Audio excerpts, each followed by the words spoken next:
Adapun kasus posisi dalam perkara ini dapat saya sampaikan secara singkat sebagai berikut.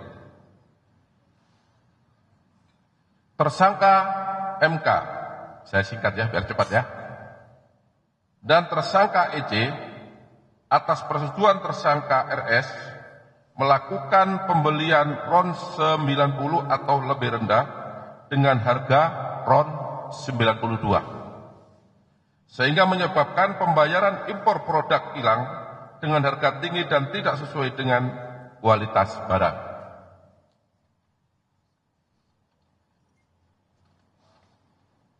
Kemudian, tersangka MK memerintahkan dan atau memberikan persetujuan kepada EC untuk melakukan blending produk kilang jenis RON 88 dengan RON 92 agar dapat menghasilkan RON 92 di terminal PT Orbit Terminal Merak milik tersangka MKAR dan tersangka GRJ atau yang dijual dengan harga RON 92.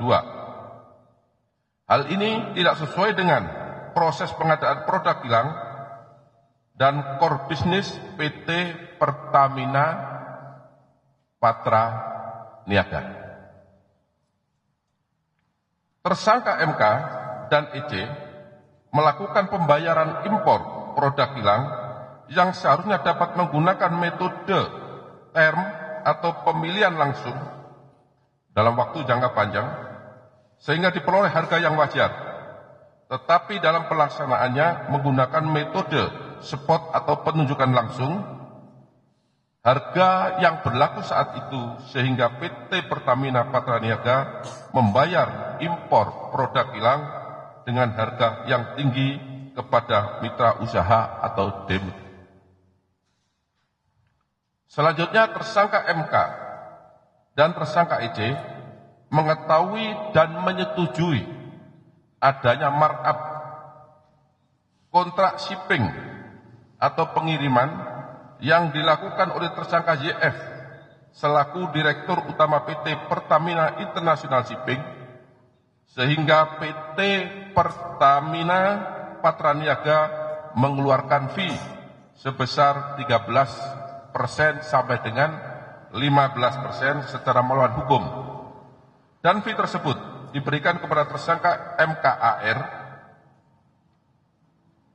selaku beneficial owner PT Navigator Katulistiwa dan tersangka DW selaku komisaris PT Navigator Katulistiwa. Akibat perbuatan tersangka MK dan tersangka EC bersama-sama dengan tersangka RS, tersangka SDS, tersangka YF, tersangka AP, tersangka MKAR, tersangka Dewi, tersangka GRJ mengakibatkan kerugian keuangan negara sebesar 7 triliun yang bersumber dari komponen sebagaimana yang telah disebutkan beberapa waktu yang lalu. Itu ada 5 komponen ya, saya rasa teman-teman masih ingat itu. Perbuatan para tersangka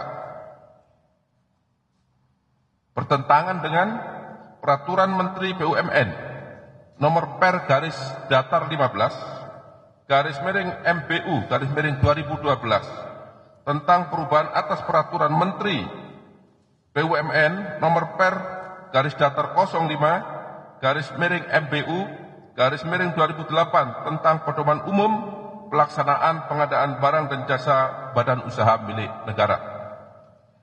Kemudian bertentangan dengan TKO nomor B03 garis datar 006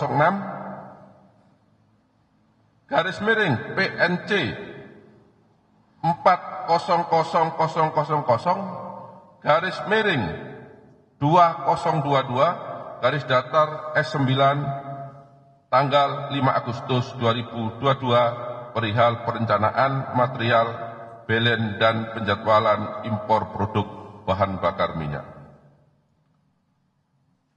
Perbuatan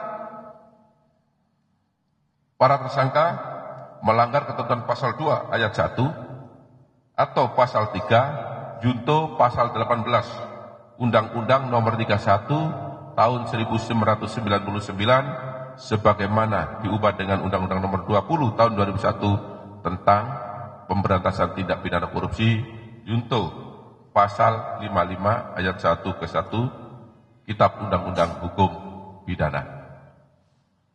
Saya rasa itu yang dapat saya sampaikan. Apabila ada kata-kata yang keliru, kata-kata yang kurang jelas, saya mohon maaf. Wabillahi taufiq wal hidayah. Wassalamualaikum warahmatullahi wabarakatuh. Waalaikumsalam warahmatullahi wabarakatuh.